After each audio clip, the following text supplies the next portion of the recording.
Yeah. Toughness just, I don't know, seems dumb. Make, miss. It's a make or miss week.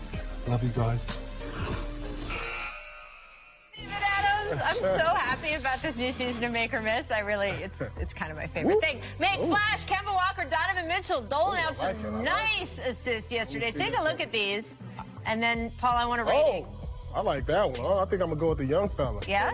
You put the move on D-Wade, around the back lob, and then...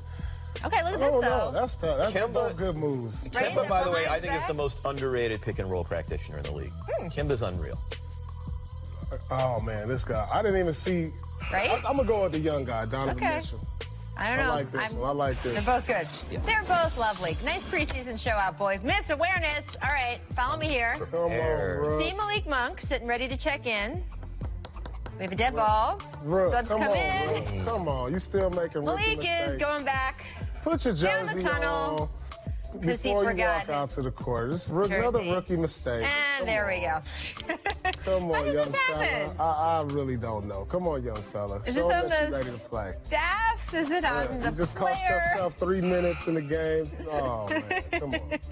Make nostalgia. Jabari Young is at The Athletic sharing a video of Tim Duncan scoring on some of the young Spurs in practice. Come on. That's Timmy D. You can learn something from a legend. You gotta love that. That's gotta be old guy. You gotta have like, yes. No, look, I think any special sauce Tim Duncan can leave in that facility will help the juju, will help the vibe, will help the general Looks good. situation. Man, Timmy, come back. That's right, seriously. Do you think Pop was like, they can use you. Okay, we'll just put you on for like a game a month. It'll be fine. Be totally fine. Miss Tradition, a Heat fan on Twitter leaked photos of the new Miami Vice jerseys. I like it. And the new floor.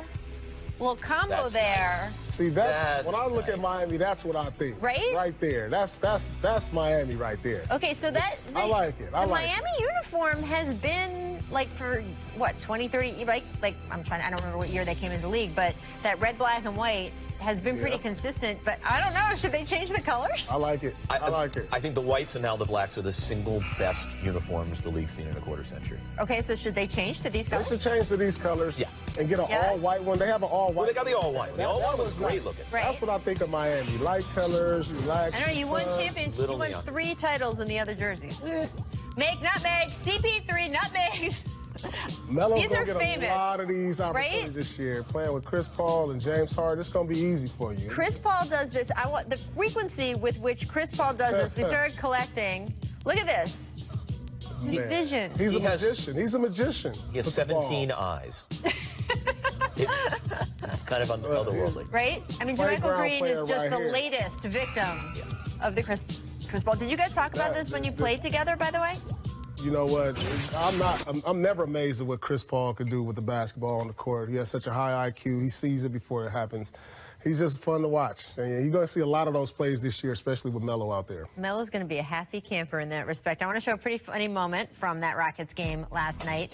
So CP3 finds Melo on the wing. Oh, shoot the three. Pulls up for the mid-range 2, and then look, my bad. That's what he says, apologizing to the bench for passing up a 3. They don't shoot long 2s over there, Melo. Come on now. Hey, listen. He's going to have a great time this season if he abides by the philosophy.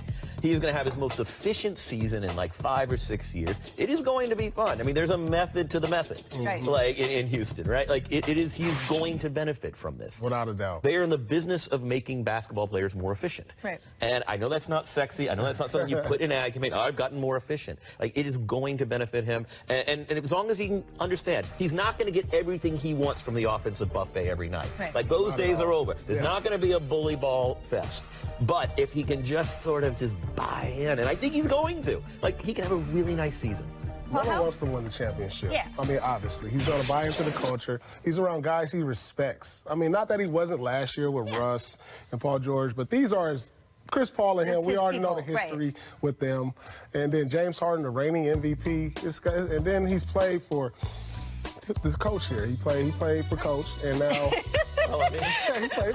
he played for him. So diplomatic. He played for Coach D'Antoni. Now, what Paul is not saying is that didn't exactly go great last time, but that's okay because they have supposedly buried the hatchet and made a conscious choice. They're older, they're mature, they're over it. They've made a conscious choice to work together. So obviously that wasn't, they didn't fall into this. They weren't put together. They had to decide we wanted to move on and play and be together.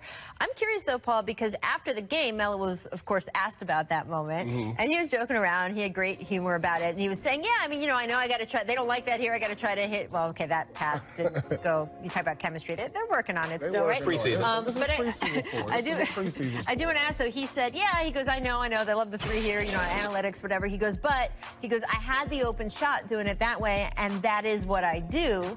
And to me, that wasn't like a selfish Melo thing. That was a truthful, players play the way they play. Yeah, absolutely. So Paul, if you can put yourself in his shoes, how do you adjust in the moment, on the court, your whole muscle memory is playing a certain way, and thinking in the back of your head, oh, I need to do this instead. There's no pressure on him now. He could just let it fly, Okay, but that's kind of him letting it fly, and then he realizes...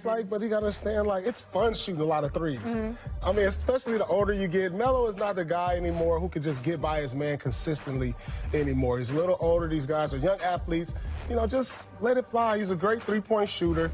It's either you get it into the paint or shoot the three, or swing it. Does it take a while, though? It'll take a while because adjustment is Melo's used to having the ball. He's used to being an ISO. He's used to posting up.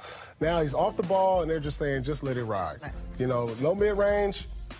Get it to the paint. That's all you got to think about, Melo. Okay. You know what I'm saying? You don't have to worry about scoring 30, 40 points a night. Just get in your spot and we'll get it to you. And by the way, we'll find you a couple mismatches, especially in that second unit on the switch, where you can bully a 6'4" guard, from 10 feet. Yeah. Look forward to it. It's going to be fun. I can't wait to see this team. It's going to be good. KD saying he plans to just be honest when it comes to hitting free agency next summer. We'll discuss whether that is possible in today's media environment. Coming up. I'm not sure I know what that means.